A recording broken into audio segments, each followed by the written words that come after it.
Welcome to Key Tech. Please describe this channel if you are interested in today's video. China has begun a strong counterattack, and the United States may have no cards left to fight. The economic game between China and the United States has reached a very critical moment, and it can be said that the odds of victory for both sides are a foregone conclusion. In fact, the crazier the United States is, it means that the United States has fewer and fewer trump cards. Next, let me talk about what are the two sides competing in this economic game between China and the United States. Why is it said that the United States now has fewer and fewer trump cards, and the odds of victory for both sides are a foregone conclusion? In recent years, the United States has used threat theory, trade war, and technology war. But what about the result? Huawei has developed its own 5G chips, and BYD cars are exported around the world. BYD even surpassed Tesla in China's new energy vehicle exports in the first 4 months of this year. Through this, China football team can see that U.S. sanctions have failed. Seeing this situation, the United States became really anxious and even imposed a 100% tariff on Chinese electric vehicles. But China needs to know that the amount of Chinese cars exported to the United States is very small. According to data from China Customs, China's automobile exports to the United States have shrunk to $368 million in 2023. In the first quarter of 2024, China's exports of new energy passenger vehicles to the United States have also shrunk to 2,051 units. It can be said that with this export volume, even if the United States imposes a 200% tariff, it will have no practical significance. Through this, China can see that the United States is now in a state of complete disarray. This also means that the United States now has fewer and fewer trump cards, and has almost no cards to play. There is a saying that goes, if you can't bear it anymore, you don't need to bear it anymore. Now China has finally struck out with a sharp sword and begun a powerful counterattack. That is, China has taken countermeasures against 12 U.S. military-industrial companies and 10 executives, freezing the various properties of these companies in China and not allowing 10 U.S. company executives to come to China. Now the United States is completely panicked. I think this is something that the United States has never thought of. Of course, China dares to do this, which is enough to show that China is fully prepared and has enough confidence. In terms of trade, China's current trade focus is shifting to ASEAN and Latin American countries. Now China's top 3 trading partners have transformed from the EU, the United States, and ASEAN to ASEAN, the EU, and the United States.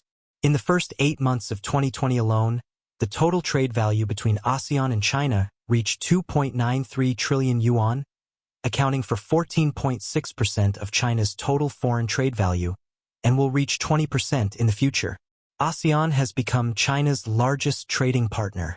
Although the total trade value between China and the United States still accounts for 12% of China's total foreign trade value, these products seem to be urgently needed by the United States.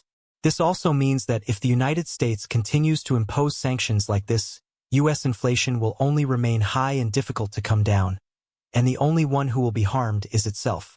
From a technological point of view, after more than 2 decades of self-research, China is now even far ahead in more high-end technologies. The technological war launched by the United States seems to be like a stone hitting a sponge, completely losing its effect. It can be said that the United States has run out of ammunition and food. Besides, with the launch of the U.S. technology war, more foreign products have been replaced by Chinese products. Foreign companies are complaining even more, and their centripetal force towards the United States is getting weaker and weaker. ASML's preparations to move out of the Netherlands are a prime example. This is an act in which the United States inflicts 800 wounds on its enemies and 1,000 harm on itself. As China has imposed 100% tariffs on Chinese electric vehicles through the United States, it can be seen that the United States is really going to be driven crazy by China. In addition, it is worth mentioning that China and Russia are now joining forces, which is the most fatal blow to the energy crisis led by the United States. One is an energy power, and the other is a manufacturing and technology power. Even if the United States and Saudi Arabia reach a historic agreement, what will happen? Besides, can the economic structure of the Middle East really be settled by the United States? I'm afraid I really have to put a question mark. It can be said that China is fully prepared and has sufficient confidence to launch a strong counterattack. Next, it's time for the United States to panic. Now the United States seems to have two cards left in its hand. The first card is to win over the EU to form a community of interests. In the past 2 days, U.S. Treasury Secretary Yellen encouraged the audience in Frankfurt, Germany, that the EU and the United States must unite to exclude China's green excess capacity. Otherwise, everyone's ability to survive may be at risk. This is completely a sign of lack of confidence. But what about the result? American websites have been ridiculed by netizens from various countries. Let's take China as an example. A netizen said that you are punishing and blaming another country for subsidies because they are actually cheaper and more effective than you and other countries. It seems that this set of practices of the United States is clearly visible to the whole world. Now even German Chancellor Scholz is saying that China should not forget that European manufacturers, as well as some American manufacturers, have achieved success in the Chinese market and have also sold a large number of cars produced in Europe to China. The implication is that China can impose high tariffs on Chinese electric vehicles. But China can also impose high tariffs on China. Isn't this hurting each other?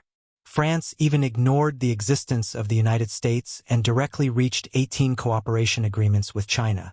It can be said that the community of interests advocated by the United States is only the exclusive benefit of the United States. Today, with China's rapid economic rise, it is no longer possible for us to take advantage of the United States. It seems that the United States cannot play this card. Then another card, which can also be said to be the ultimate trump card of the United States, is that the United States kicks China out of the SWIFT settlement system.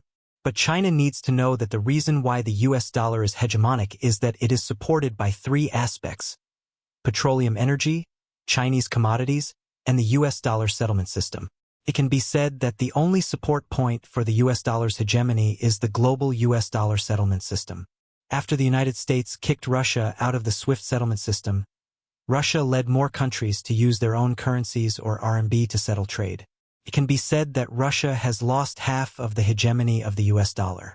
If the United States kicks China out of the SWIFT settlement system, it will only cause countries around the world to avoid the US dollar and use RMB to settle trade, because money is always based on commodities.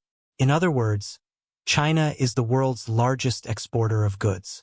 If the United States really does this, it will only promote the internationalization of the RMB. Besides, China now has the RMB Cross-Border Payment System, CIPS.